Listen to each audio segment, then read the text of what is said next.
చెల్లెలు కదా. ఏం జరిగిందిరా, నువ్వు ఎందుకు వచ్చావు ఇక్కడికి? ఆ గుడికాడ భక్తులు బాగా మంది వచ్చిరట, పోయి అడకరా పో. ఇయ్యాటి నుంచి ఎవరు అడకత్తారో గాలకే తిండి పెడతా. నిన్నటి దాకా ఒక ఎత్తు, ఇయ్యాల నుంచి ఒక ఎత్తు. వినబడతాందా నీకు? పోనాడు అడకరా పో. నీ అబ్బ వచ్చినాక కూడా ఇదే చెప్తా నేను. నువ్వు నీ అబ్బ మెట్ల మీద కూర్చొని అడక తిని ఇంటికి వచ్చి మమ్మల్ని దాదాలే. 3 పూటలు తిండి పెట్టిన కొద్దీ ఏడేర్పడుతుంది. లే జరు.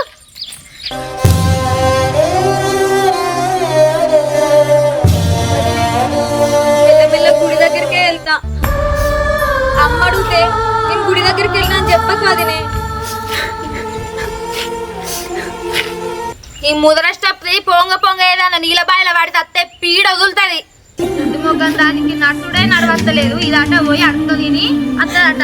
ఇది అడుక్కుంటే ఇంకా దీని గురించి చెప్పాలట ఇలా అబ్బకు. ఇదన్నా జరిగింది. అమ్మకేమో ఆరోగ్యం మంచి లేదు. నన్ను వదిన ఇంట్లోకి వెళ్ళి పోమన్నది. నేను ఏం డబ్బులు లేకపోతే నాకు తిండి పెట్టదంట. గుడి దగ్గరికి వెళ్ళి అడుక్కోమని చెప్పింది. ఇంతకరం చేసిందారా గంగమ్మని? మీ వదిలేను రచ్చబడే కాడికి పిలిపిస్తా. నా ఊర్లో ఏ ఆడబిడ్డకు అన్యాయం జరగదు. అటువంటిది నా ఇంటి పక్కన ఇంత అన్యాయం జరుగుతుందా? అరే, మీ అమ్మ గురించి నువ్వేం టెన్షన్ పడకు. అట్లనే నీకు కూడా కంటి ఆపరేషన్ చేపిస్తా, కళ్ళు వచ్చేటట్టు చేస్తా. మీ అమ్మకి ఆపరేషన్ చేపిస్తా. ఈ ఊరు ఇంకా పోలేదు. ఈ ఊర్లో ఇంకా మానవత్వం ఉంది. మా ఇంటికి వెళ్దాం. బిడ్డ అడక తిన పరిస్థితి వచ్చింది.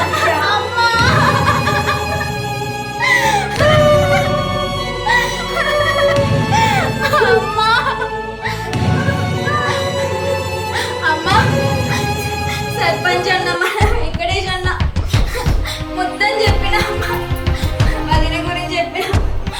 కాదమ్మా, గంగమ్మ నాకు అన్ని విషయాలు చెప్పిందమ్మా. వెళ్దాం రండి.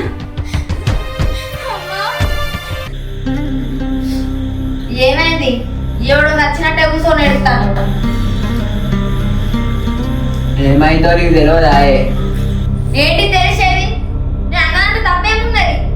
నా అమ్మను నా చెల్లెను గుడికాడ పిచ్చమనుకోమంటున్నావు. ఇది ఎంతవరకు న్యాయమే? అంటే ఉన్న ఆస్తంతా ఆడగట్టుకుంటూ పోతే న్యాయమా? పెళ్లికి ముందు ఏం చెప్పినావు? 5 ఎకరాల భూమిని నీ పేరు మీద రాసిస్తా అంటే కుంటోళ్ళని తెలిసి కూడా నేను పెళ్లి చేసుకున్నా. నీ చెల్లె గుడ్డి అని తెలిసి కూడా దానికి సేవ చేసుకుంటుంటానా. నీ అబ్బాకు క్యాన్సర్ రోగం ఉందని తెలిసి కూడా మీ అందరు సేవలు చేసుకుంటుంటానా. ఉన్న ఆస్తి మొత్తం తీసుకుపోయి నీ అబ్బ పెడతా అంటే రేపు మన గుట్టబోయే పోరాళ్ళు ఎట్లా బతకాలనుకుంటాను? అసలు ఏం మాట్లాడుతున్నావే? పెళ్లి కాక ముందుకు అమ్మ క్యాన్సర్ ఉన్నదని తెలియదు. మన పెళ్లి అయినాకనే అమ్మ క్యాన్సర్ ఉన్నదని తెలిసింది. ఇగో నీ తెలివితేటలు నా దగ్గర పనిచేయి, అర్థమవుతుందా? ఇప్పుడు చెప్తా నేను.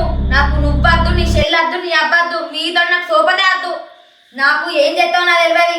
ఎట్లనైనా నాకు అర్థమైపోయింది. నా 3 ఎకరాలు కూడా నీ అబ్బకే పెడతావని అర్థమైంది. ఇగో నీ చెల్లెను నీ అబ్బని ఇంట్లోకి రానిస్తే నేను ఇంట్లో ఉంటా. నీతోటి సంసారం చేయాలి నా అత్త.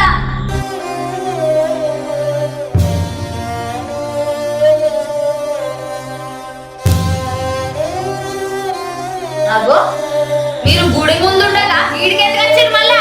అమ్మ మాలతి నీడికి రాకపోతే ఎక్కడ రావాలమ్మా? ముఖం మీద గంత కట్టే చెప్పినాక కూడా ఏ ముఖం పెట్టుకొని వచ్చారు? అమ్మా, సర్పంచ్ వెంకటేష్ అన్నయ్యడి లేడా? మనతోటే వచ్చింది కదా ఇందాక. ఎవరత్తారు? సర్పంచా? గైనే మన ఇంట్లోకి ఎందుకు వస్తాడు?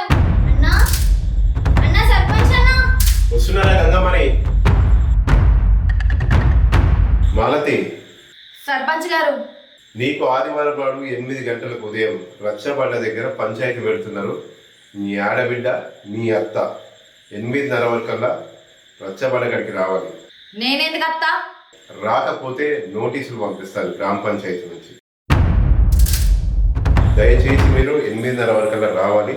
పంచాయతీ అక్కడే దిగాలి.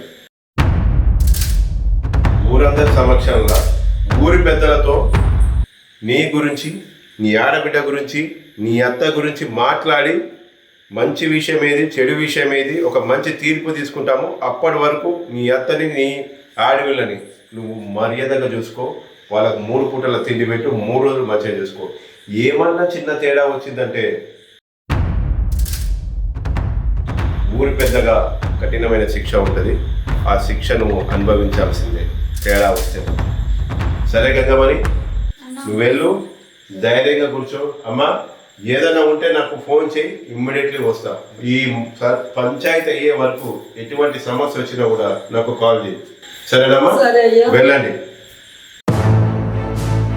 ఎలేషు, ఈ 3 రోజులు నీ పిల్లని కంట్రోల్లో పెట్టుకో. నువ్వు నీ పిల్ల మాటలు విని నీ చెల్లెల్ని నీ అమ్మని బయటకు పంపిస్తే మాత్రం నీకు కూడా మర్యాద దక్కదు. వస్తామమ్మా, ఏదైనా ఉంటే నాకు ఫోన్ చేయండి.